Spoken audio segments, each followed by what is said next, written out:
بچه‌ها الان توی جنگل فرسایی هستیم.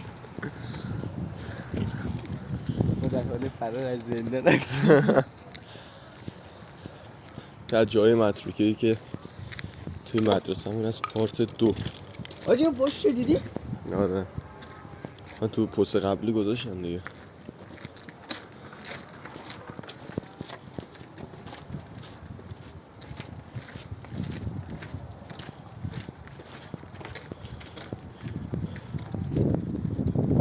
اون اتفاقات همیشگی که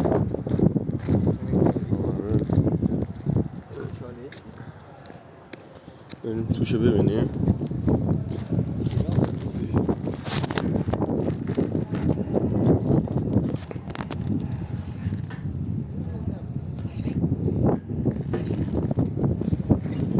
بلکن بیاین 10 تاش سیادم اومد.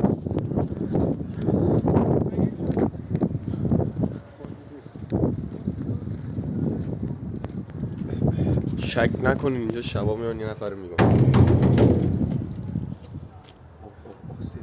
نگاه کن دست خیلی اینجا چیه وجوده؟ نگاه حتی دوربین نگاه ترسان شدم. بیاری من یه دفعه یه چیز میدم میگیرم.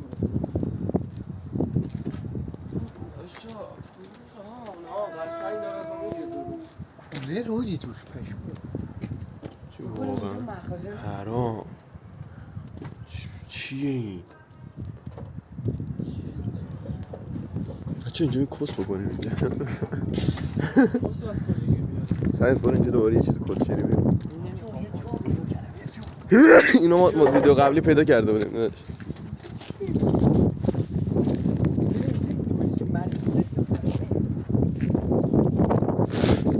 ناموسا خواهدار میخوام مدرسش اینطوری باشه اما اینطوری چی میگن این کس کشا اینجا یه دوربین داره.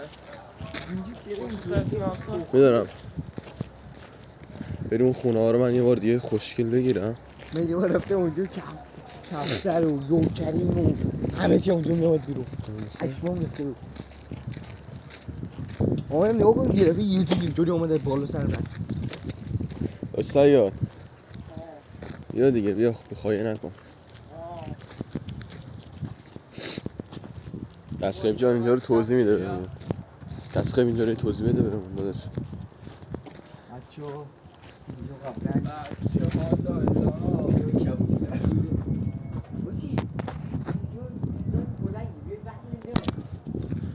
من کسم یه دوربین دوزیم نداشت کو داری؟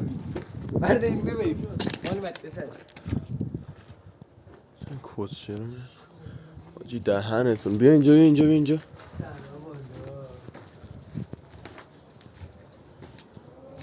اینجا چیه؟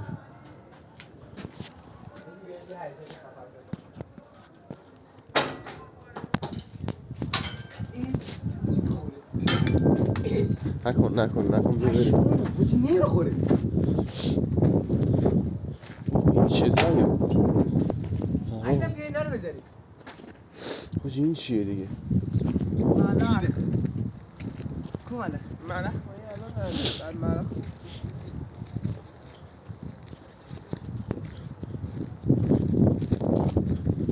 شبونه بیایم اینا رو بار بزنیم ببریم. نه شب بیایم اینجا یه بازی ترسناک بزنیم بچسبه بهمون.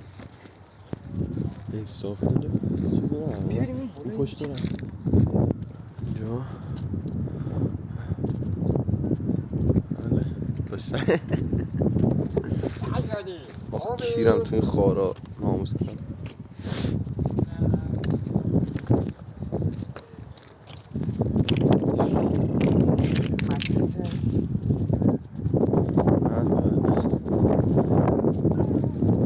که دیگه داداشم